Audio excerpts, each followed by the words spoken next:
तुम चिंता मत करो कि लोक में क्या कहा जाएगा तुम्हें। कई बार उपासक इसमें फंस जाता है।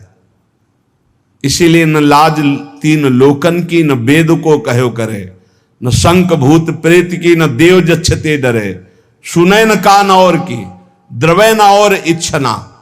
तभी प्रेम लक्षणा भक्ति का जागृत होने का भाव आता है हृदय में। जब लोक धर्म का, लोक में हमारा उपहास हो रहा है, लोक में हमारी निंदा हो रही, अगर ये चुभ रहा है हृदय में, तो फिर भगवत मार्ग बाधित हो जाएगा।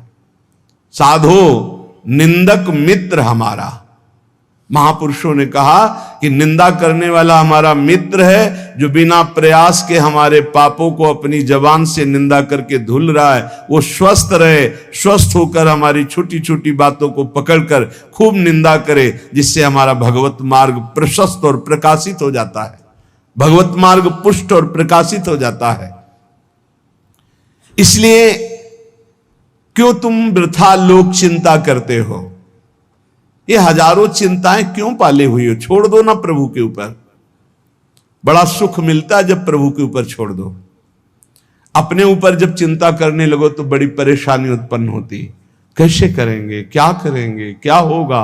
और जब प्रभु के ऊपर छोड़ दो तो सब मंगल होगा। मंगल भवन है, वो मंगल ही करेंगे।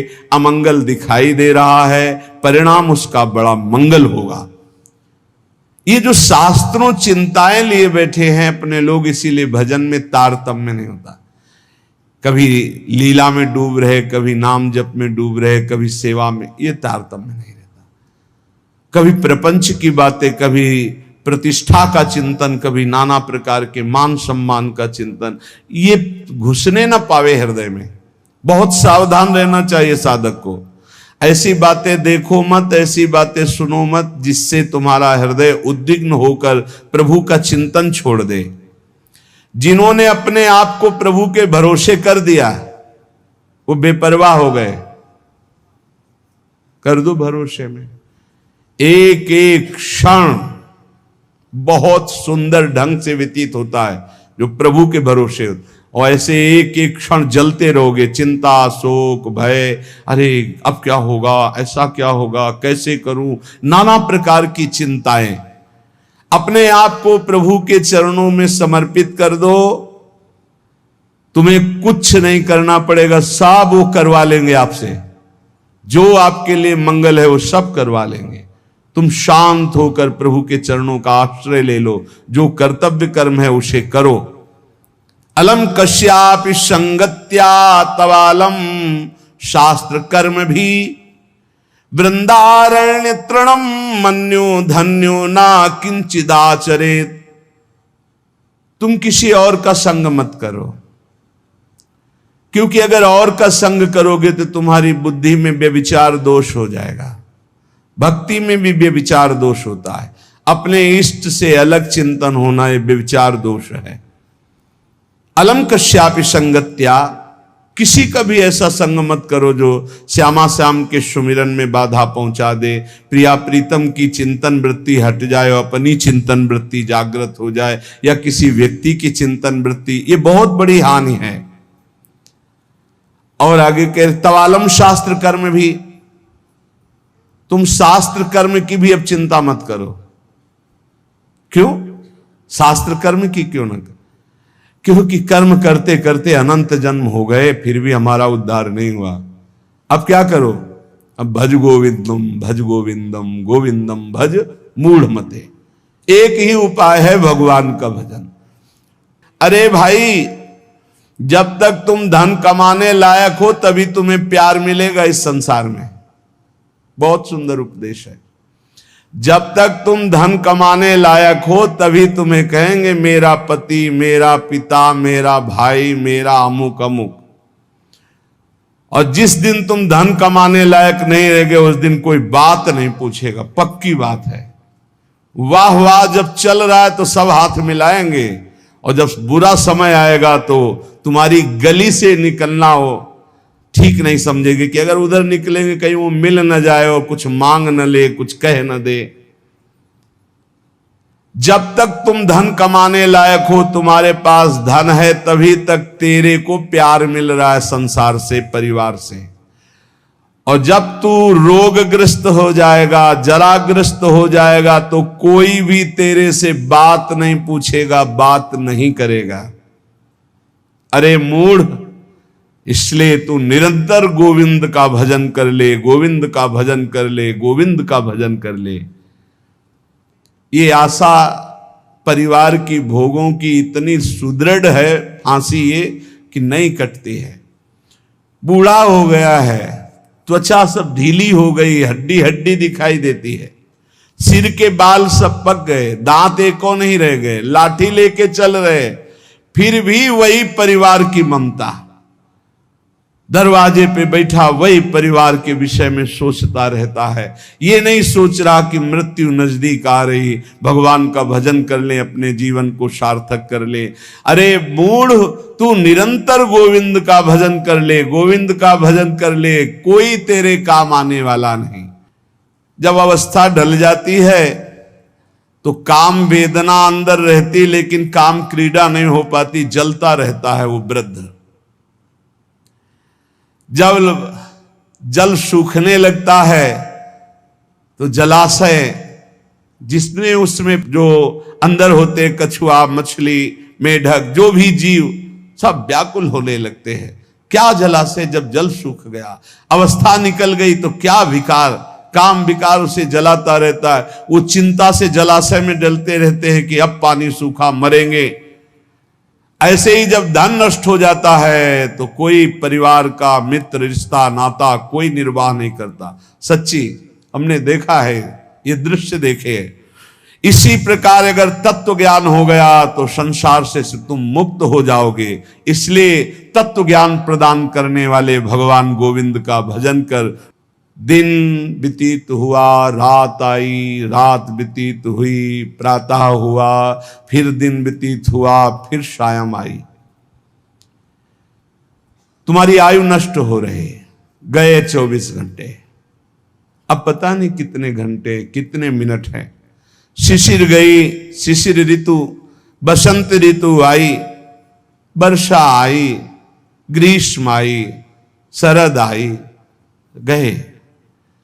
हर ऋतु 2-2 महीने अपना प्रभाव दिखाकर हमारी 2 महीने की आयु गई, ऋतु गई, दिन गया, रात गया, आयु बीतती चली जा रही है, आशा बढ़ती चली जा रही है। ऐसा मकान बना लेंगे, ऐसा कर लेंगे, ऐसा कर लेंगे।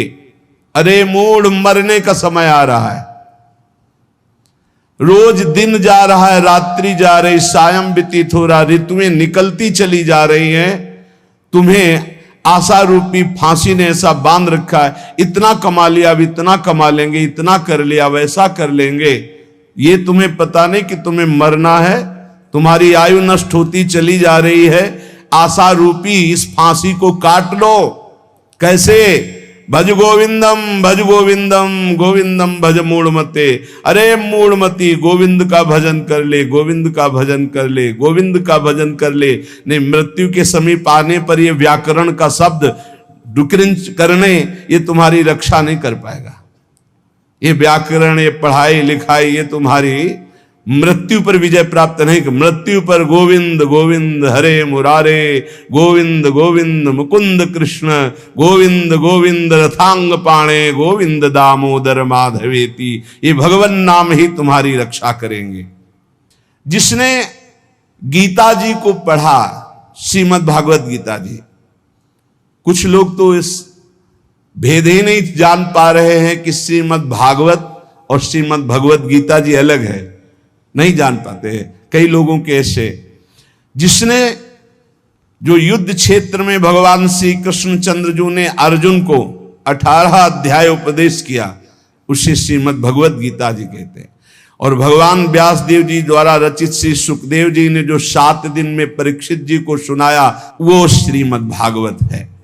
जिसने भगवत गीता को पढ़ा है, गंगा जल के एक बूंद भी आचमन किया है, एक बार भगवान श्री कृष्ण की पूजा कर ली है, यमराज उसकी तरफ आंख उठा के भी नहीं देखेंगे। एक बार भगवत गीता पढ़ा, एक बार गंगा जल का आचमन किया, एक बार भगवान श्री कृष्ण की अर्चना वंदना कर ली, तो यमराज कभी उसकी तरफ नहीं देखेंगे। इसलिए एक बार का जब इतना महत्व है तो तू हर समय भज गोविंदम भज गोविंदम भज गोविंदम मूढ़मते, हर समय गोविंद का भजन कर, गोविंद का भजन। अरे मूढ़मती, तेरा कोई साथ नहीं देगा, तू गोविंद का भजन कर। कहते हैं कि ये भजन की अवस्था नहीं है, तो कब भजन की अवस्था होती? बाल्यावस्था खेल कूद में चली गई, जवानी स्त्री में आसक्त भोग में चली गई, वृद्धावस्था रुपया पैसा नाती पनातीन की चिंता में चली गई, तो परब्रह्म परमात्मा का भजन करने की कौन सी अवस्था है? अरे जब से होश हो जाए तभी से भजन शुरू कर दो। चेतना जागृत हो, बुद्धि काम करने लगे, राधा राधा राधा गोविंद गोविंद गोविंद भजन करे। अरे मूढ़, कोई तेरा साथ देने वाला नहीं, इसलिए भज गोविंदम भज गोविंदम। इस संसार में बार बार जन्म होता है, बार बार मरण होता है, बार बार 9 महीने माता के गर्भ में रहना पड़ता है। अब तो होश संभाल ले, मनुष्य शरीर मिला है, भगवान श्री कृष्ण की शरण में आ जा और इस अपार संसार से पार हो जा, और हर क्षण गोविंद गोविंद गोविंद ऐसा रट, नहीं बार बार जन्म मरण के चक्र से तुझे कोई नहीं बचा सकता है। रात गई, दिन गए, पक्ष गया, कृष्ण पक्ष शुक्ल पक्ष, महीना गया, अयन उत्तरायण दक्षिणायन, वर्ष गए, कितने वर्ष गए, अब भी तुझे होश नहीं। तू यहां लोगों से राग द्वेष में फंसा है। अरे तेरी मृत्यु का समय आ रहा है, परम पद पहुंचने का उपाय कर। किसी से ईर्ष्या मत कर, मत्सरता मत कर, किसी की निंदा मत कर, किसी से द्वेष मत कर। अंतिम समय आने वाला है, इसलिए गोविंद गोविंद गोविंद ऐसा भजन कर ले। अरे मूढ़, तेरा कोई साथ देने वाला नहीं। माताओं बहनों की तरफ काम दृष्टि से देखकर अपनी क्यों दुर्गति करते हो? कुछ नहीं है। जहां तुम्हें आकर्षण लग रहा है कुछ नहीं है। मोह विकार है तुम्हारा, अज्ञान का विकार है। बार बार मन में विचार करके उनके चरणों में वंदना करो, उनके प्रति काम भाव करके। गलत दृष्टि से मत देखो, मूढ़ तेरी दुर्गति हो जाएगी। इसके लिए तू गोविंद का भजन कर, गोविंद का भजन कर।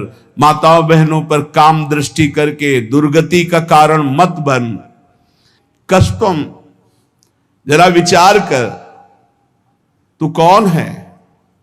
कभी बैठकर सोचा कि शरीर में रहते 15 वर्ष हो गए, 30 वर्ष हो गए, 50 वर्ष हो गए, तू शरीर नहीं तो है कौन? कभी सोचा? कष्टम, कौन है तू? और कोहम कुतः आयाता, मैं कौन हूं, कहां से आया हूं? कामे जननी कोमे ताता, असली में मेरा पिता कौन है, माता कौन है? ये तो बनावटी है, कुछ समय के लिए छूट जाएगा शरीर। ये शरीर संबंधी माता पिता है, लेकिन मैं कौन हूं? मैं कहां से आया हूं? मुझे कहां जाना है? मेरा असली कौन संबंधी है? कभी विचार किया? नहीं विचार किया, इसीलिए संसार में फंस गया। अब विचार कर, शुद्ध विचार के लिए गोविंद गोविंद गोविंद ऐसा नाम जप कर, तो तुझे समझ में आने लगेगा ये संसार असार है। उमा कहूं मैं अनुभव अपना, शत हरि भजन जगत सब सपना। चाहे एक श्लोक ही गीता जी का पढ़े, रोज गीता जी का एक श्लोक पढ़कर अर्थ सहित चिंतन करे। विष्णु शास्त्र नाम, गोपाल शास्त्र नाम, इनका नित्य पाठ करे। 1000 नाम हो जाते हैं, बहुत लाभ मिलता है। 35 मिनट में हो जाता है, बहुत आराम से गाइए तो 40 मिनट में हो जाएगा। रोज गोपाल शास्त्र नाम, विष्णु शास्त्र नाम का पाठ करो।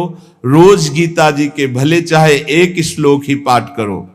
और कह रहे कि भगवान श्री हरि का नाम कीर्तन, उनका पूजन, उनका ध्यान करो, और सदैव संत जनों का संग करो। नेयम सज्जन संगे चित्तम, चित्त संत जनों की वाणी में दे, असंतों की वाणी में ना दे। पर हमें लगता है संत जनों की वाणी में चित्त बहुत कोई भाग्यशाली देता है, नहीं तो प्रपंच की वाणी सुनने के लिए कान बहुत लालायित रहते हैं। देयम दीन जनाय च वित्तम, यदि भगवान ने तुम्हें धन दिया है तो तुम उस धन का सदुपयोग करो, ऐसी जगह सेवा में लगाओ जो भगवान के अनुराग में चल रहे हैं, भगवान के भजन में लगे हुए हैं, गौ सेवा है, या ऐसे जो गरीब हैं औषधि के लिए परेशान हैं उनको औषधि का व्यवस्था कर दे। ऐसा धन का शोधन धन्य प्रथम गति जा। नेयम सज्जन संगे चित्तम देयम दीन जनाय च वित्तम, धन की सार्थकता है दीन जनों की सेवा में, और खूब नाम जप करे। ये शरीर तुम्हें बहुत प्यारा लग रहा है ना, इस शरीर को बहुत लोग तुम्हारे प्यार कर रहे हैं ना, ये सब माया का नाटक है। जिस दिन तुम्हारे प्राण इस शरीर से निकल गए ना, तो जो बहुत प्यार करते थे वो नजदीक नहीं बैठना चाहेंगे, चाहे जितना प्यारा कोई रिश्ता नाता संबंध रखता हो, और मुर्दा घर में एक कमरे में हो, कह दे जाओ उसके पास बैठकर रात व्यतीत करो, तो कहेंगे डर लगेगा। प्राण निकलने पर कोई तेरा नहीं है, इसलिए जब तक प्राण है तो प्राणनाथ गोविंद का भजन कर ले, गोविंद गोविंद गोविंद। जो अपने ब्रह्मचर्य का नाश करता है तो पहले उसे सुख जैसा लगता है, बाद में वो भयानक रोगों से ग्रसित हो जाता है। सुखता क्रियते रामा भोग, बहुत सावधान। जितना आप अपने ब्रह्मचर्य को सुरक्षित रखेंगे उतने ही आप आत्म बलवान होंगे, उतने आप पवित्र बुद्धि वाले होंगे, उतने ही शरीर आपका स्वस्थ होगा, आपकी इंद्रियां तेजस्वी बलवान हो जाएंगी, भोगों की तरफ जाने के लिए नहीं, भगवान की तरफ जाने के लिए। और जो काम भोग को बड़ा सुख मान करके रमण करता है, पीछे शरीर जर्जर हो जाता है, बड़े भयानक रोगों से ग्रसित हो जाता है। भाई संसार में सब छूटना है, मरना है, तो सच्चिदानंद को प्राप्त कर लो। लेकिन इसी का उल्टा दुष्ट लोग सोचते हैं, जब मरना ही है तो खूब मनमानी करके मरेंगे। और विवेकी जन, संत जन जो साधु स्वभाव के, कि जब मरना ही है तो पापाचरण क्यों करना है, मुझे अच्छे आचरण करके उत्तम गति को प्राप्त करना है। इसलिए कोई भी पापाचरण मत करो। पापाचरण जन्म जन्मांतर में तुम्हें दुख ही प्रदान करेगा। हर समय गोविंद गोविंद गोविंद ऐसा भजन करो। तन ढकने के लिए यदि चिथड़े भी हो तो चलेगा, तन ढकने के लिए, शरीर पोषण के लिए ज्यादा चिंता मत करो, ये तन भी जलेगा, सड़ेगा, नष्ट होगा। इसलिए पापाचरण करके बहुत अच्छे